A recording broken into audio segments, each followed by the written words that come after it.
Boros akan disampaikan oleh yang terhormat Bapak Ustadz Harita Sabuana. Untuk waktu dan tempat kami persilakan.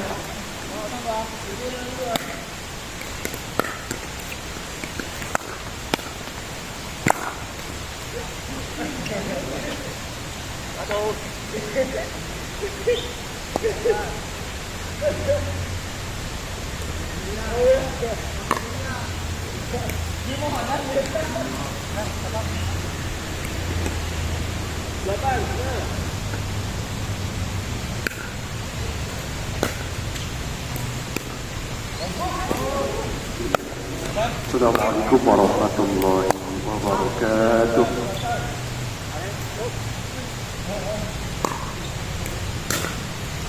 Alhamdulillah. Alhamdulillahilladzi ja'ala dina ribatan latinan baina qulubil mu'minin wa amara bil ittihadi wa ta'awuni wa naha 'anil tafarruqi wa tanasu'i fi kitabih.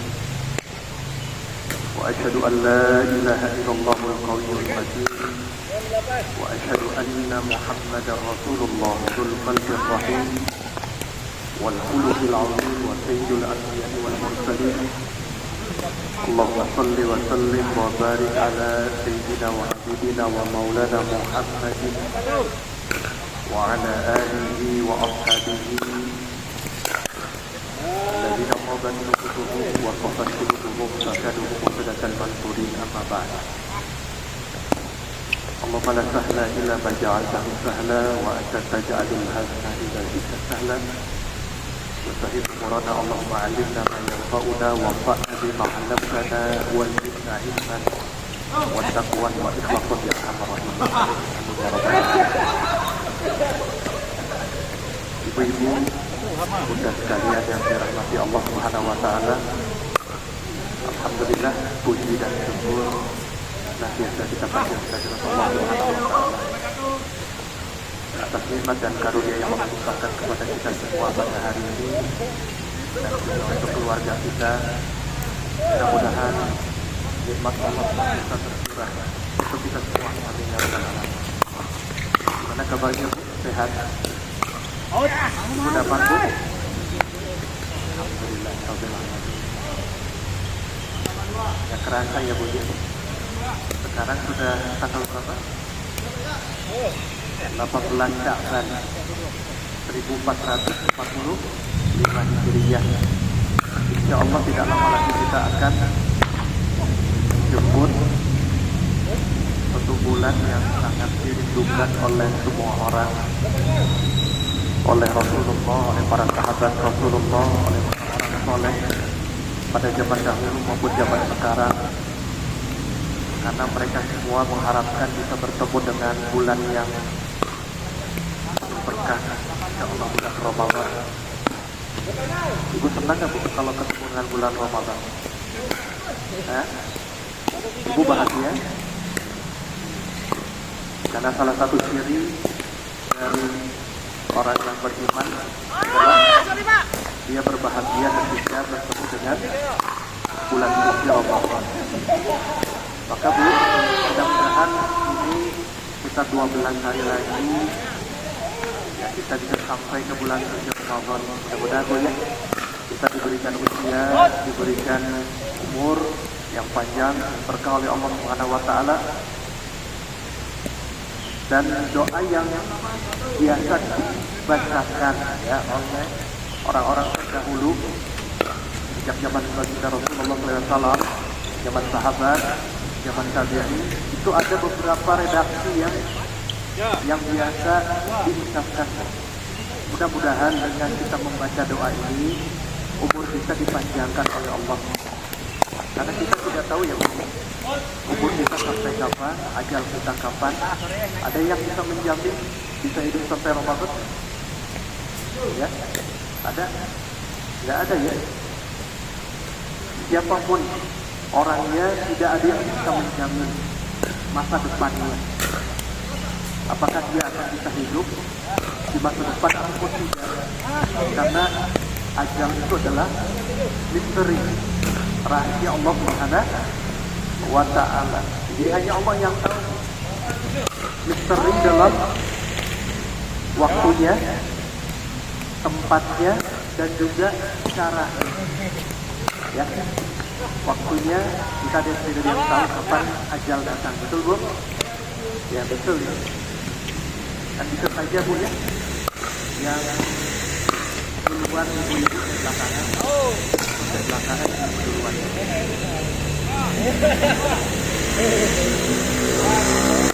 Nah, ibu-ibu, bunda yang dirahmati Allah Subhanahu wa Ta'ala, sebelum saya masuk ke dalam materi yang insya Allah mudah-mudahan bisa bermanfaat kita semua dalam rangka menyambut bulan suci Ramadan, yaitu kelihatannya masih balita ya, di bawah 50 tahun atau sudah cerita jelang 50 tahun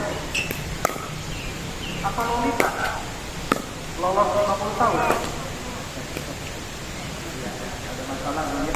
Yang penting ibu berkata ya, itu yang paling penting. Makanya Rasulullah mengatakan sebaik-baiknya orang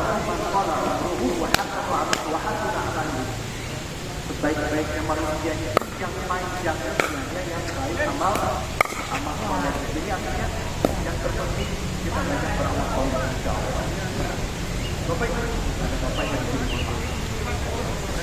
kalau ceramah ada apa-apa juga ya. Nah, ibu-ibu dan budaya dirahmati Allah Subhanahu wa Ta'ala. Sebenarnya sederhana ya. Sederhana, simpel sebenarnya kalau kita mengelola keuangan kita. Tapi sebelum maaf, kita ingin dulu ya. Bantuan. Cari jodoh, pojang kepriangan. Parahnya elok, tidak terbawa. Kita belajar cara mengelola keuangan agar hidup sejahtera dan makin nyaman. Lagi Bu? Iya. Pergi jauh ke kota London. Lewat sebentar di kota Malang. Yuk kita atur keuangan Ramadan supaya pengeluaran lancar dan tidak boros. Ya. Ibu yang dirahmati Allah Subhanahu wa Ta'ala. Yang perlu dan kita pahami ya, bahwa sebelum kita masuk ke bulan suci Ramadan, kita harus mengetahui apa tujuan kita tahu pada bulan suci Ramadan. Karena ini sangat besar pengaruhnya Bapak Ibu semua ya, dalam rangka kita nanti mengatur ya, mengatur segala sesuatunya termasuk juga keuangan. Kalau saya tanya, kira-kira kita ini tujuannya apa? Kalau pada bulan suci Ramadan, ada yang tahu? Ada yang tahu? Belum ada. Ada yang tahu nggak?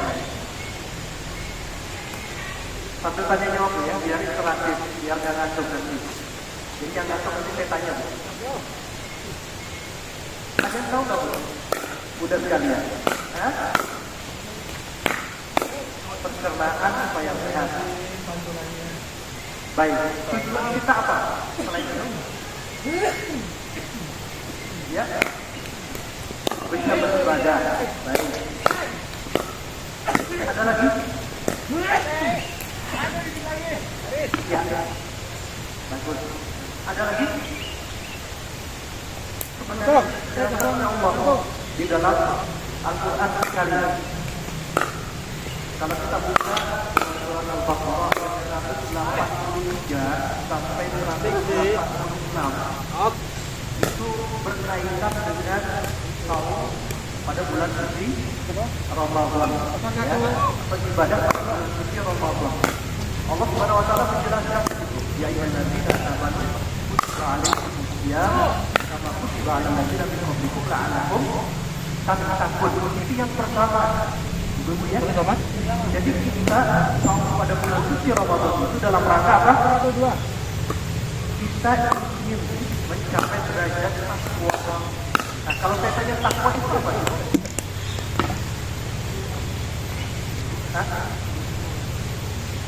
Share. Iya. Dua. Yang dimaksud dengan takwa itu adalah kita awalnya wajibnya munawwahiyah, melaksanakan segala perintah Allah dan menjalankan larangannya. Namun ada juga yang berpendapat bagaimana suatu saat sebagian tokoh pernah bertanya kepada seorang sahabat yang bernama Ubay bin Ka'ab. Ubay bin Ka'ab kenal sama Ubay bin Ka'ab. Ubay bin Ka'ab ketika itu sebagai imam Masjid Nabawi. Ya, Ubay bin Ka'ab radhiyallahu anhu bacaan beliau tidak baik bagus gitu ya. Maka beliau dijadikan Rasulullah sebagai imam. Nah, suatu saat baginda Umar itu kepada Allah bertanya, wahai menurutku apa itu takwa? Apa takwa? Kata Umar kepada Ubay bin Ka'ab. Lalu jawaban Ubay bin Ka'ab seperti ini. Wahai Umar, pernahkah engkau berjalan di suatu tempat yang cahayanya remang-remang, tidak jelas?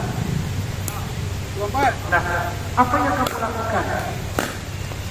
Lalu jawab Umar, aku berjalan aktivitas dan tidak tertutup duri sabda Umar radhiyallahu anhu. Ya, Allah yang kena di Umar radhiyallahu anhu. Nah, kata Ubay bin Ka'ab, nah itulah takwa. Takwa itu adalah hati-hati, ya, hati-hati waspada, jangan kita terjerumus ke dalam maksiat dan dosa. Nah, itu yang disebut dengan takwa. Makanya ada sebuah syair yang dikarang oleh seorang ulama, Ibnu Al-Atashi pernah mengatakan, khalid nisbah saghirha wa kabirha zakatuqa wa ka'atin maw'a syawqi yahdaru ma'ira la tahqirana saghiratan innal bala min al-khata. Tinggalkan dosa kecil, apalagi dosa besar. Zakatuqa, itulah takwa. Jadi takwa apa?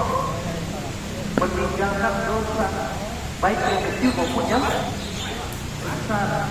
Wasnaka masjid, berjalanlah di atas tanah, ya, dataran yang banyak durinya.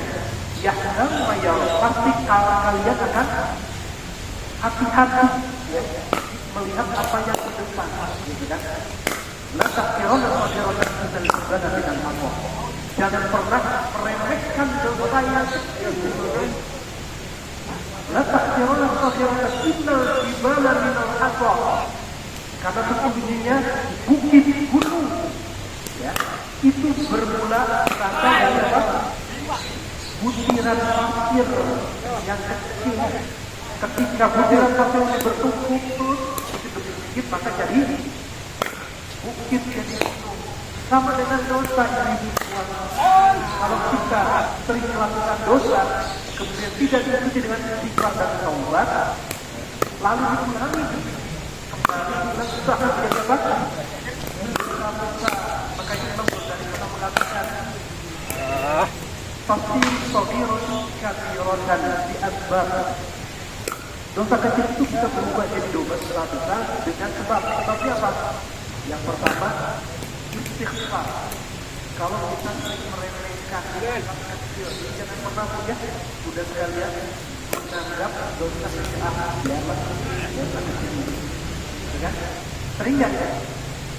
Dosa kecil. Yang kedua, kata Imam Ghazali, yaitu al-israr. Dosa kecil bisa berubah jadi besar kalau israr, diniatkan, gitu kan ya, untuk dilakukan kembali. Ya, jadi kalau kita suka anak saya ingin melakukan ya nggak apa-apa lah gitu kan, itu akan berubah menjadi dosa yang besar kata para ulama. Makanya hati-hati buat ibu ya. Nah, itulah tujuan kita kalau pada bulan suci Ramadan adalah untuk apa? Agar kita menjadi pribadi yang bertakwa kepada Allah. Yang kedua, Allah juga sampaikan di dalam surat itu bukan despres itu. adalah ayat 85 wala'allakum tashkurun. Jadi yang pertama takwa, yang kedua adalah kita tujuannya bersyukur. Sebenarnya ini saya ingin memberikan sedikit ya. Sebenarnya ada kehidupan kita saat ini ya. Ibu-ibu kalau lakukan semua yang ini, insya Allah hidup kita akan menjadi baik. Dan saya katakan bukan untuk orang Islam saja, tapi untuk semua orang, semua manusia, apapun agamanya. Ya, apapun agamanya. Dua. Yang pertama apa? Syukur. Sabar. Sebenarnya dua itu saja. Kalau ibu dan kalian ya, bisa melaksanakan yang dua ini saja dalam menghadapi hidup ini, insya Allah selamat dunia akhirat. Insya Allah bahagia. Cuma masalahnya bu, walaupun sederhana itu bisa dilakukan. Orang yang bahagia, orang yang beruntung, kata beliau itu ada empat. Yang pertama itu adalah melihat ke bawah ya, dalam urusan dunia atau materi. Nah, ini ada kaitan itu dengan cara mengelola keuangan. Ya, sekali lagi apa? Melihat ke bawah, gitu ya, dalam urusan dunia atau materi. Nah, karena dengan demikian itulah apa? Kalau orang yang melihat ke bawah, itu akan muncul rasa dua ya, gitu ya.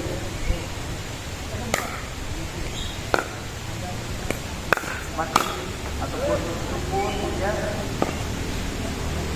mobil gitu kan, karena tetangga sebelah hanya punya motor itu. Syukur punya motor tetangga sebelah, terus kita jalan kaki. Syukur bisa jalan kaki, bisa kerja sebelah, stroke, dan bisa kemana-mana. Syukur masih hidup tetangga sebelah, pergi ke kebaikan lagi. Nah, kalau seperti yang itu, kita merasa syukur dengan apa yang Allah berikan, dengan apa yang Allah berikan kepada kita semua, maka kita akan selalu.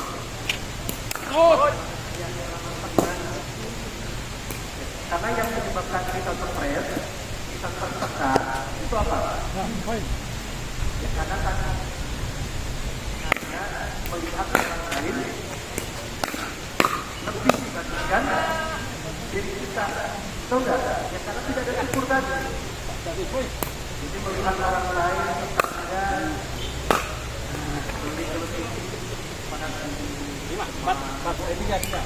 tetangga beli motor, masuk rumah kaki, tetangga beli mobil, mati, gitu ya. Kenapa? Terus, ini yang disebut dengan kalau istilah agama itu al-fiqhu, iri dengki. Nah, ya itu ya. Makanya ibu hadirin Allah sekali lagi munculkan rasa syukur dalam hidup kita, dan itulah buat dari tahu roh. Jadi kita mensyukuri apaan? Ya lagunya syukuri apa hidup ala Siapa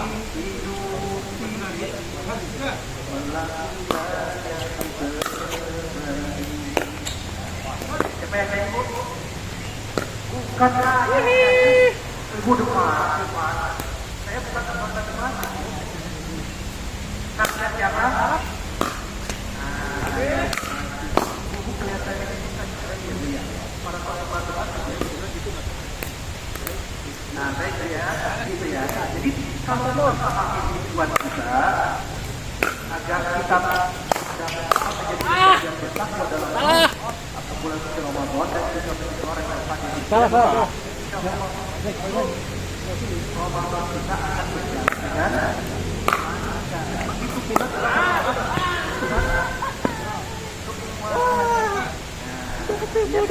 karena masa kita bagaimana cara mengelola keuangan pada bulan dan tidak boros. Mungkin saya berbagi ibu yang dirahmati Allah Subhanahu wa taala ya. Walaupun saya bukan financial planner ya, ahli perencanaan keuangan bukan. Tapi insya Allah sedikit berbagi yang pernah saya ketahui, saya pelajari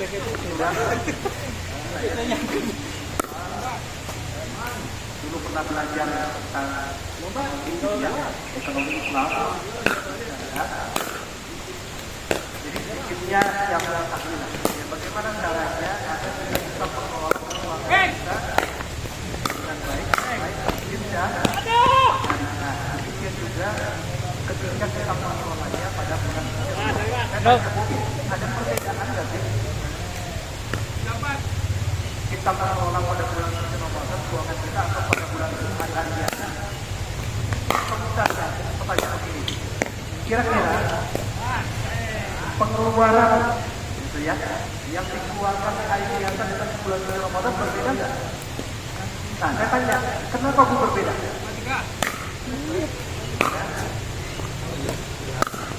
Ya, kenapa berbeda? Coba yang menjawab nggak?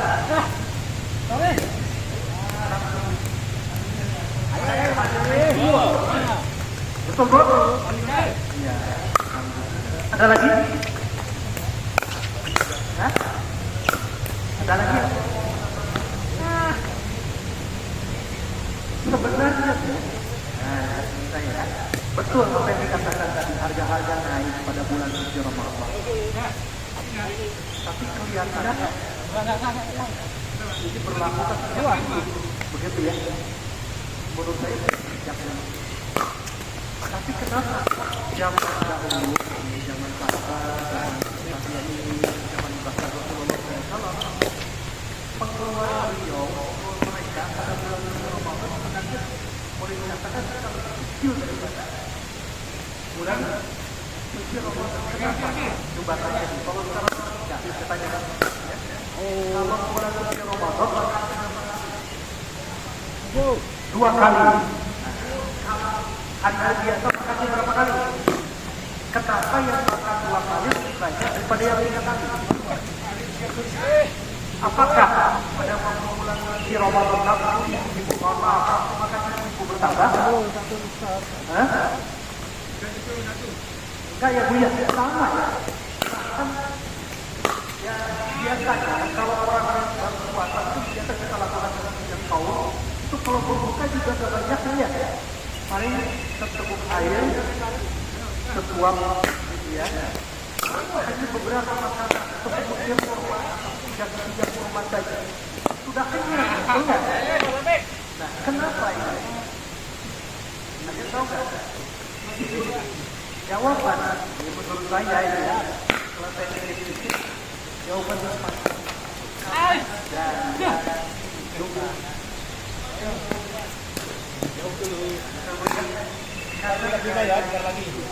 Udah berapa nih, Pak Ari? Kita berubah pada bulan suci Ramadan. Intinya makan itu lebih awal, betul?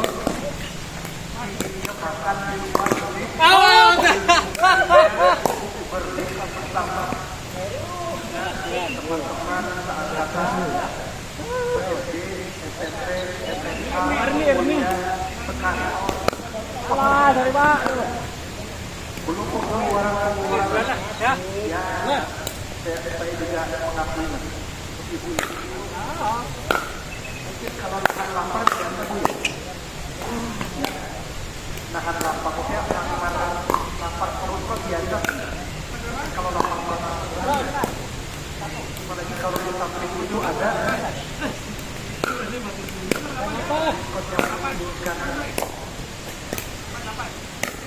itu maka untuk kita katanya itu yang saya katakan gaya hidup gitu ya. Gaya hidup kita berubah pada bulan suci Ramadan. Makanya kemudian di bulan Ramadan itu apa? Naik guys. Kita makin saya ingin memberikan apa ya? Juga ternyata sebenarnya biaya hidup itu murah. Biaya hidup itu murah, tapi yang terhambat sekecil apapun, ini kata seorang ahli ya, sekecil apapun penghasilan kita, sekali lagi, sekecil apapun penghasilan kita, itu bisa membiayai hidup kita. Tapi sebesar apapun penghasilan kita tidak akan bisa membiayai apa? Gaya hidup. Nah, ya.